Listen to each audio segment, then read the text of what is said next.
kids. Without Lois's dedication to making this world a cleaner and better place to live, and the strength of her leadership, I doubt that we would be here today. So I'm very proud to work with, even prouder to call her friend. Lois is Executive Director of Clearinghouse.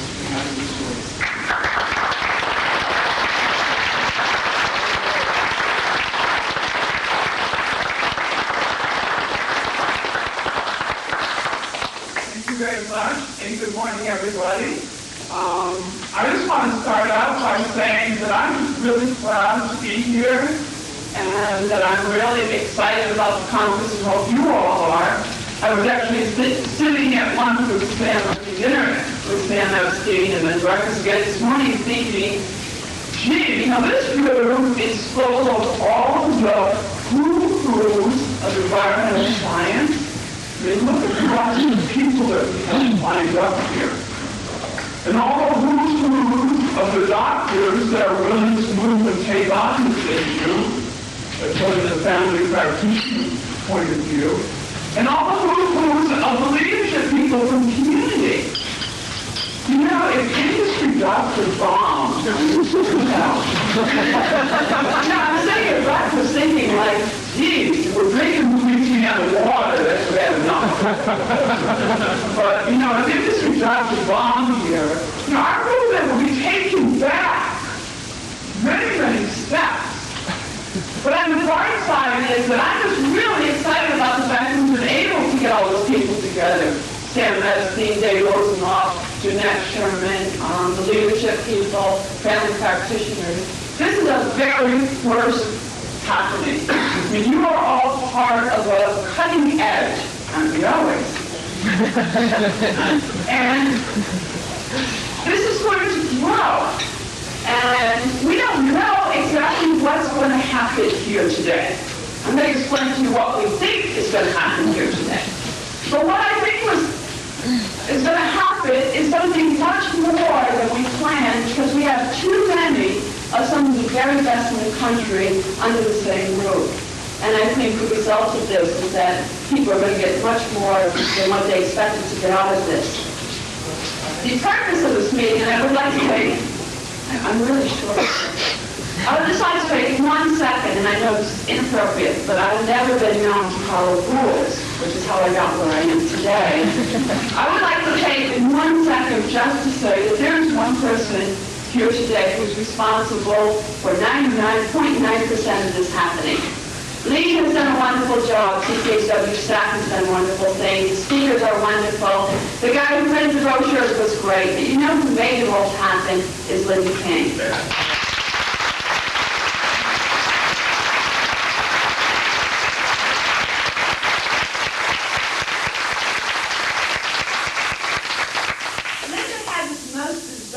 Vision a couple of years ago. She thought that maybe we could get family docs, community people, and experts together to communicate. And I said, well, how are you going to do that? And she said, well, I don't know, but I'm going to figure out how to do it. And she certainly has done an outstanding job of doing that, and we all thank her for a job well done. The purpose of this whole meeting is to educate one another, is to educate family doctors, health professionals, and ourselves. There's a lot of talk, and I as a result of what Canal can attest to, that people often say when you go to your family doctor with your rashes or your diseases, gee, we don't know anything about this. The family doctor is quite frustrated by the fact that he or she knows nothing about it. The community person is very frustrated because I know that I am sick. And I know that my children are sick and I can't get any answers. So the purpose of this conference is to give you some of those answers, let you know where the answers don't exist, and to explain to you what it is we can do. It's critically important at this meeting that we not just educate ourselves on the science, for the limited science that is out there, but we talk to one another. I think it's very important that community leaders talk to the professionals in the audience, and that the professionals speak with the community leadership and get an understanding from them Why are they feeling that way? If they're really, I've heard a couple times, those community leaders, I'm scared of them. We are really sort of sometimes irrational. We do sometimes scream and cry. We do not always behave professionally, but there's a reason for that. And the reason is we're scared. And the reason is we're sick. And it's a justifiable reaction when you're exposed to dioxin and your kids are sick. But I want you to understand, those in the profession, that they're also real people, and there's nothing to fear. And I want people to talk to the health professionals and see that although they're very intelligent, and although they know lots of answers, they also are approachable. And I think that that's an important thing that needs to happen here. Most of you, I assume by now, have seen the agenda. We have designed this conference in 2 tracks. And I'm sure it's come as a surprise for most people who thought there was only 1 track. Because we mailed to community people 1 track, and we mailed to professionals the 2nd track. The track A is a technical track. You're welcome to go to either track. But I want you to understand which each track is. Track A is a technical track that's geared for AMA accreditation. That the people speaking in that track will be speaking in very technical terms, some of which you may or may not understand. Track B will be a track that is geared for the layperson. It will cover the same type of material, but it will not be using 13-syllable words and things that lay people don't understand.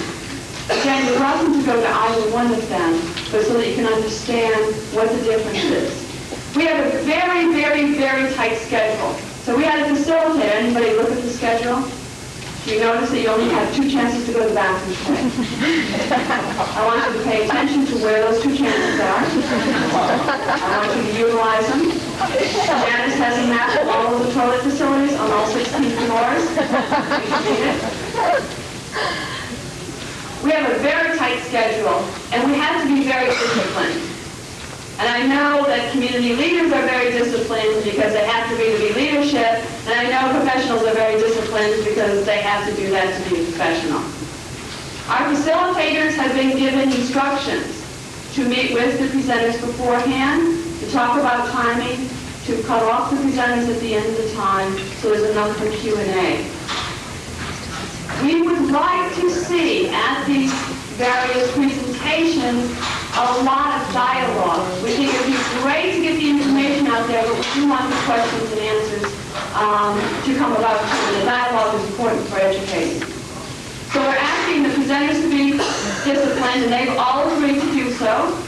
We're asking the participants in the audience to also be disciplined. Do not stand up and tell a 15-minute presentation about your particular site, but ask a direct question so that everybody can have a question answered, asked and answered. There are over 150 people here, so that's a lot of people and a lot of questions. The only other thing that I have to say is that this is our first annual. Annual means it's going to happen again. It's really important to get some feedback from you all about what went well and what didn't. If we're going to do it again next year, we want to do it better. I'm not sure that we can because it's going to be so wonderful, but we're going to give it our best shot and improve on it. So please let us know how you feel. Please fill out the evaluation forms and have a great time. I think it's going to be exciting, and I think I'll turn this back to Mary Lee. Thank you all for coming.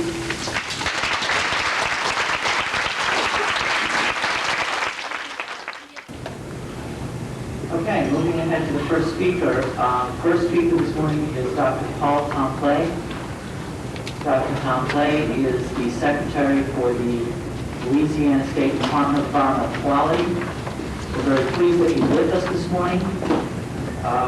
We're also very pleased that he is willing to address a topic that maybe he doesn't get very often anymore, now that he's in a state regulatory agency.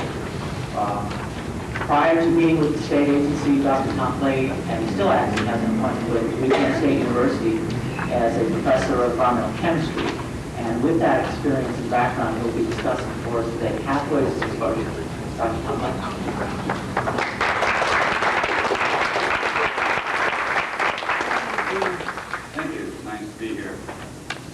Especially nice that I don't have to talk about DEQ today, but I talk more about things I used to talk about at LSU. It's actually more fun to talk about DEQ. Let me just pose the DEQ role pretty quick. DEQ's role, as I see it in one sentence, is to reduce the contaminants in the environment to the lowest possible level. Although we know that zero may not be achieved. What I want to talk to you today about is what happens to chemicals when they enter the environment. How do they affect you? How can they affect you? I won't talk about the person interface, but rather the environment interface with the chemicals. To sum it up in one word, this is what we call bioavailability. It's some enormously toxic compound that's being contained. There's no way it's going to be available to you. There's no way it's going to harm you. If, however, it's released, then it's a whole different matter. It's that question of how do they become available to you? How do they reach you that we want to talk about today? In the jargon of the trade, in environmental chemistry, this is what we call fate and effects. Fate meaning what ultimately happens to it, and effects means what does it do once it's out there. You're probably aware that if there's gas in the air and you breathe it, then you're exposed to it, or available to it, or it's available to you. You may not be aware that dust in the air or very small particulate matter collects things like metals, various organic compounds like dioxins and others, and you breathe that particle.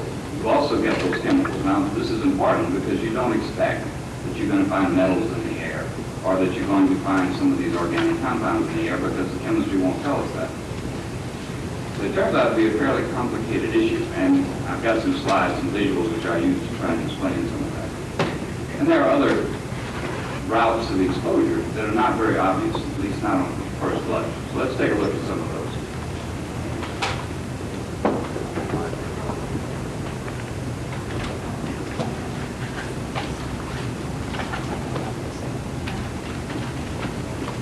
As chemists are wont to do, we tend to take things apart and divide them up into little parts. This is reductionism at its worst, and it's probably what's gotten us into so much trouble. But it's helpful sometimes to be able to look at the parts because it's too complicated to look at the whole simultaneously. So let's look at some of the parts. These are the parts of the environment. We call them compartments. And